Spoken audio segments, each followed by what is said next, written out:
routine. Barely got any sleep.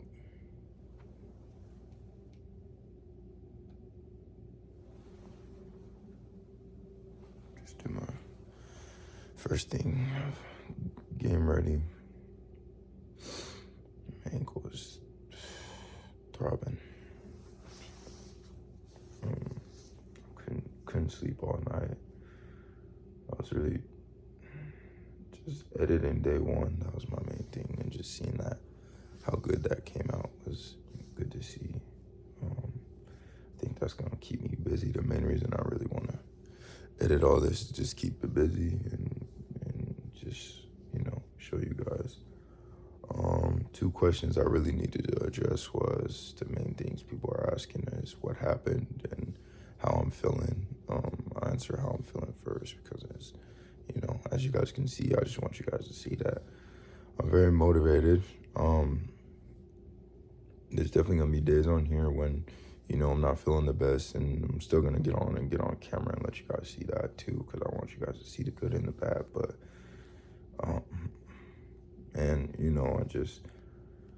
I'm just motivated.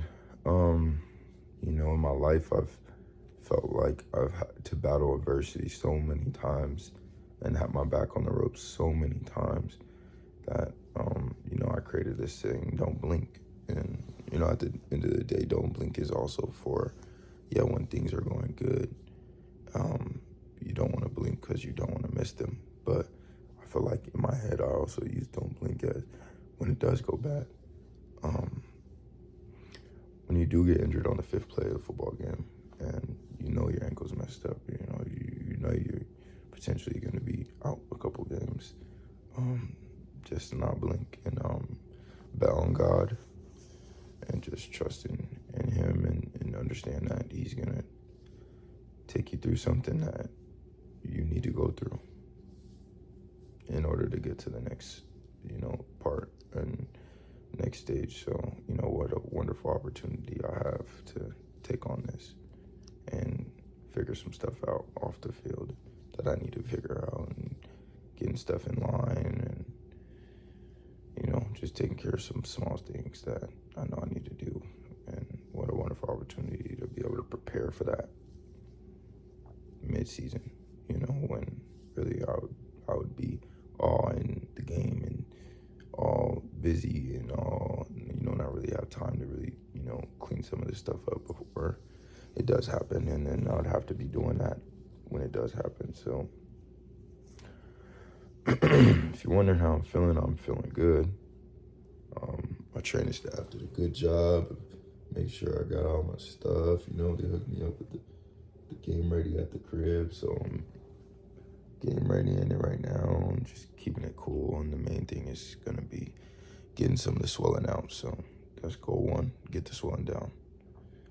And the second question of how it happened,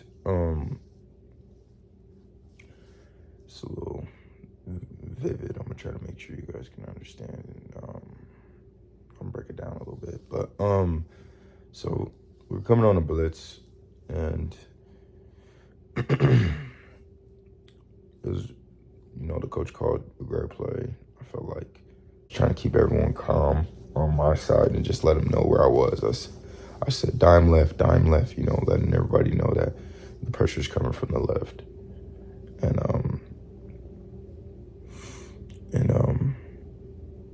I felt as if before the ball snapped, not all 11 of us were on the same page. And when the ball did snap, I noticed that we weren't. I ran in there, the guard eyes were straight on me. He set right back on me. We didn't get the guard's attention, so the guards see me the whole time. So as I'm go to blitz, thinking it was gonna open up, it didn't open up, so I stopped because I didn't want to run past the quarterback. I seen him start to step up, so I loop around to my right, and as I'm looping around, he throws the ball. Now when he throws this ball, I go to look to see where he threw the ball. I located where he threw the ball. I plant my right foot in the ground to turn and run. I'm looking over to the right. And as I'm looking to the right, I just feel this big, heavy push on my left shoulder. And it was like, it happened at the worst time because I was about to planting my foot in the ground and I'm turning to run. And if you guys can see, just the feeling of low-key moving with the momentum of the push,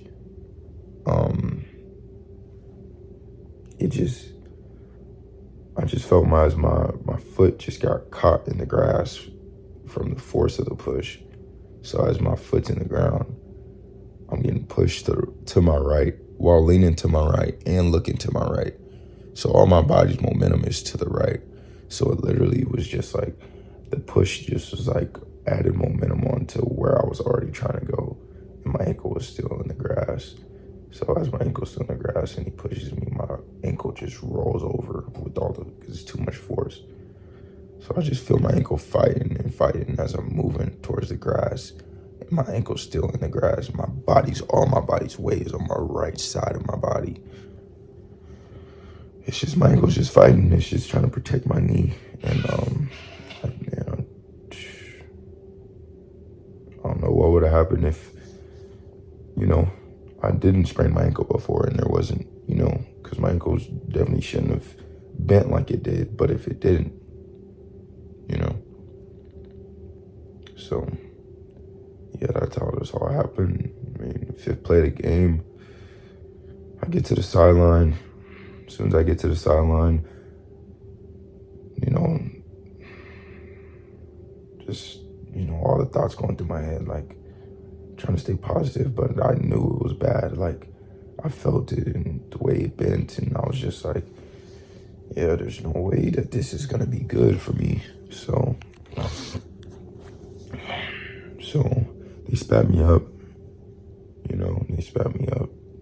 on that, take my sock off and spat me up. And then they spat on the outside of my cleat and they have me get up and, try to move around for a little bit and see how it's doing. And as I'm moving around, I'm just I can feel it starting to get swollen. So I'm like, okay, that's not a good thing. He's having me do these exercises and, I'm not really able to do them. Every time I try to stand on my tippy toes, my right leg is shaking because my ankle's weak, So, you just keep going. And I'm expressing to him that, it's not good. It's not a good thing. I'm trying to get on my toes. I couldn't get on my toes. I needed help. So as the trainers see me walking around and not able to do the exercises, they just told me to go inside and let's have the doctors take a look at it right now. So, knowing me, I'm just, even more starts to go through my brain. Even more just starts to go through my brain. So I'm just trying to stay calm the whole time. I know there's, a lot of eyes on me and my body language and, just wanted to make sure I stay calm. So I can stay calm. I feel like it was only one time on the sideline where I wasn't able to, control my temper and my feelings, because it was just that he asked me to, do something, one of the exercises, and I just literally couldn't do it, like physically couldn't do it. And I flipped out a little bit, but, went inside and they did the x-ray and the doctor was just telling me like, it's just, we just gotta get an MRI in the morning and we'll see what's really going on. But from the x-rays, it just doesn't seem like a smart thing to try to get back out there and play right now. And, I totally agreed with him. I felt like that was the best thing for me, is to, be done. So they allow me to, go take a shower and stuff. And at this time, I still could kind of walk on it a little bit, but not just put too much pressure on it.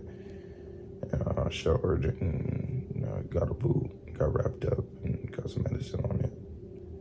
And wrapped it up and coming out there on the sideline, it's different raw emotions, in my head, I'm thinking like, okay, I'm a leader. People are looking up to me. I just got hurt. This is a great time to just show everybody that, my feelings and and how I feel about this football team are real. Like, this is not something I do because I'm just playing and then I'm putting on an act. No, I really care for this football team, and I care for, these my brothers on this team for real. Like, I really do. So, for a little bit I was kind of down, and everybody was coming up to me and just checking. No one really had a clue what happened. As it happened so fast, it just no one really knew. So coming out in a boot, everybody was just coming up to me, asking me what's going on, and I was just making sure I let everyone know like I'm good. But I made it sure to celebrate with JD because JD, that was JD's first game coming back, and JD was able to get a pick, like, and I was able to watch it and then just see it. Someone that just worked so hard to get back out there, and as soon as they do, they get an interception the first play they're back in. So I just made sure I got to him, and then I was able to see Sims pick, and I was just, man, I was just happy. I was just making sure I was just on the sideline, just being a positive light, talking to everybody, just making sure I'm doing my part, doing all that I can with, the situation I'm in. So I'm just excited to see that and be able to get some more time to just talk to other people and talk to some of my teammates and see how they're really doing, and just lead from off the field. Get a chance to learn the defense, master the defense, take my time to master it. See things, and hopefully I'm able to get put up in a headset.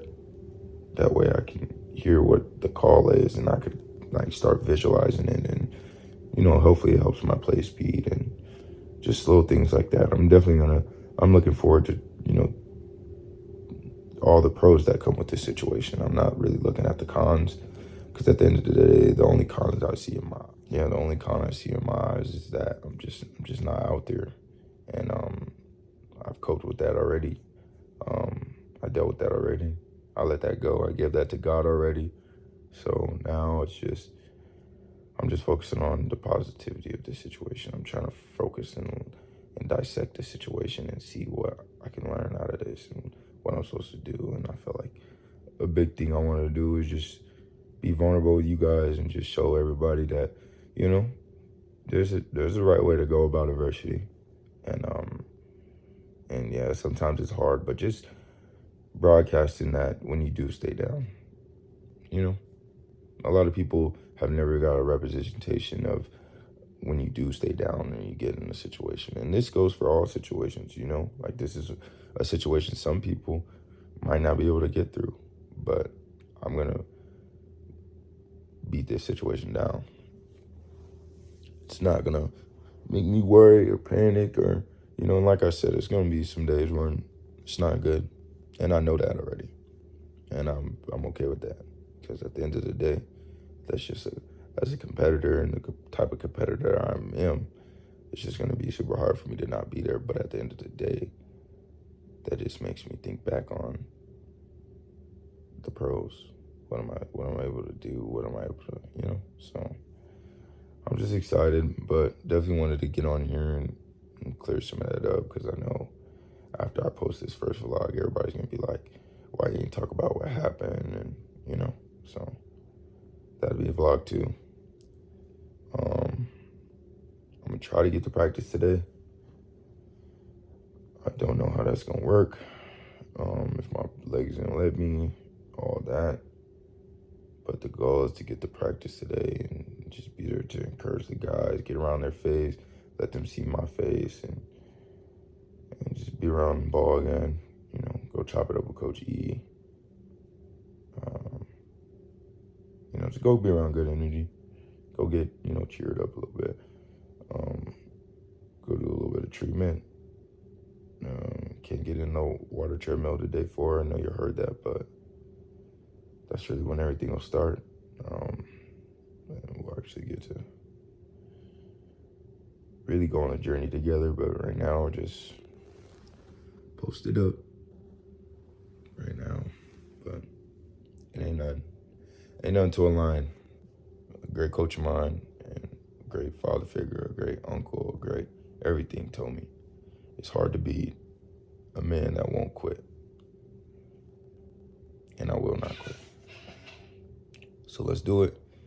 I'm excited. I'll make sure I show y'all if I make it to practice or not. I'm gonna try to take a nap and get some of that sleep back. Monet just left to the airport right now. My mom just took her. So hopefully she makes her flight. But yeah, I'm about to try to get some of this sleep back. So I'll catch up with y'all. Say what's up to the vlogs. Hey guys. You know you got good friends. You call one time, they pick up. Make sure you right. They make sure you get right. Good eats every time. Sko gonna slide every time. Y'all know I'm coming. Oh, let me take this over. She's cold.